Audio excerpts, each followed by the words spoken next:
Akuriya Adamu yakoze amakosa yo kurya itunda nakore karirye. Imana nayo yakoze amakosa yo kumugira umuheburayo. Iyo umugira umuzayirwa ntabwo akaba yarariye itunda. Buriya Adamu yaba umuzayirwa akaba akiri muri Edeni kuko yari gutarya inzoka itunda karireka. Buriya ari Imana yarakotoye. Iyo umugira umuzayirwa yari kurya inzoka kareka itunda. Ubu nakaba ndi muri Edeni uyu munsi nanjye. Koko iri jambo ntago ari ukubeshya simbabeshe mwabantu mwe. Ntabwo Imana yaguha byose.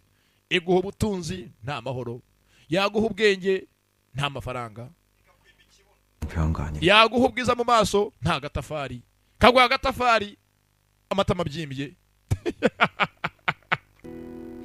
Uzacunge abo uzasagara bose bafite imyumetso minini, usanga bafite amabinga, waba muremure ugaheta ibitugu, waba mugufi ukabyimba impfundiko. Nge narumiwe iby'Imana byose niyamfasha girimo na bombori keretse nyine ubaye nyine gusura umusenzi usenga uri muri Yesu cyane niho honyine wakira byose mu izina rya Yesu. Haleluya, amina. Umugani kitari cyawe kiragenda my friend. Niyo mpamvu buriya muri iyi si kubaho ntago ari ukubaho iminsi myinshi kunyuze kubaho unezerewe. Don't live long, ahubwo enjoy life. Cyo cyihutirwa. Buno buzima mufite muri iyi si n'ubutizanyo. Waguhaye ejo yanakwambura. Simbabeshye muranga nk'abagenzi. Mujye mu burya mucuranwa. None se jambo ngabana mwimbabe nababeshye ubu mutindi w'umukene n'umukire ufite amayetaje udahari ninde urutundi kweri muri iyi si. Aha nezerwa uburye neza wishimye ni wonye amafaranga ijana yawe ugura agafilime urya ubuzima. Urumva nimba ufite desa ugura agafilime urya ubuzima nk'usezera umeze nkaho ucuranwa. Ubundi iby'iyi si urumva umeze nk'abahawe n'umusazi, kandi umusazi ngo yaguhaye ugatinda arisubira. Urumva ntago mvuze ngo ni Imana, ntago ariyo mvuze mwabantu mwe mutsankorera ishyano, ntaganiraga ntanzi ingero. Ariko mujye murya ubuzima nk'abacuranwa basezera murya isi cyangwa wande nayo izakurye. Dore yo nta nimbabazi. Murabizi ko iby'isi kuturya byo ni shwadiru. Ubundi wanga kunywa byeri bakazayinywa ku kiriyo cyawe.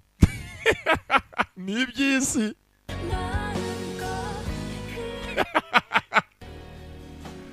황후가 될 거다. Ati uzaba umwamikazi. abwira mushiki we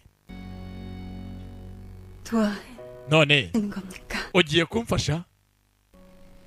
그 누구도 다 가질 순 없어요. Ati muri iyi si nta wabona byose. No one can have everything.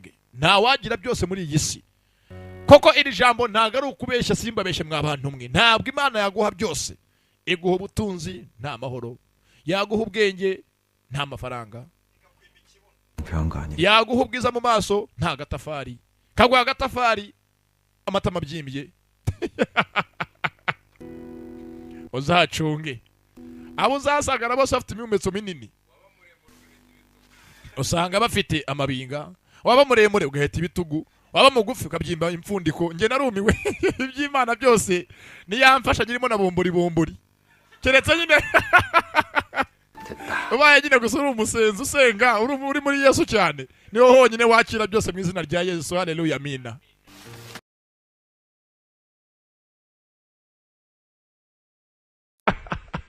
Akuriya Adamu yakoze amakosa yo kurya itunda nakore karirye.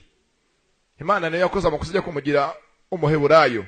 Iyo umugira umuzayirwa ntabwo akaba yarariye itunda. Buriya Adamu yaba umuzayirwa akaba akiri muri Edeni kuko yari gutarya inzoka itunda karireka. Buriya ari Imana yarakotoye. Iyo umugira umuzayirwa yari kurya inzoka kareka itunda. Ubu nakaba ndi muri Edeni uyu munsi nanjye.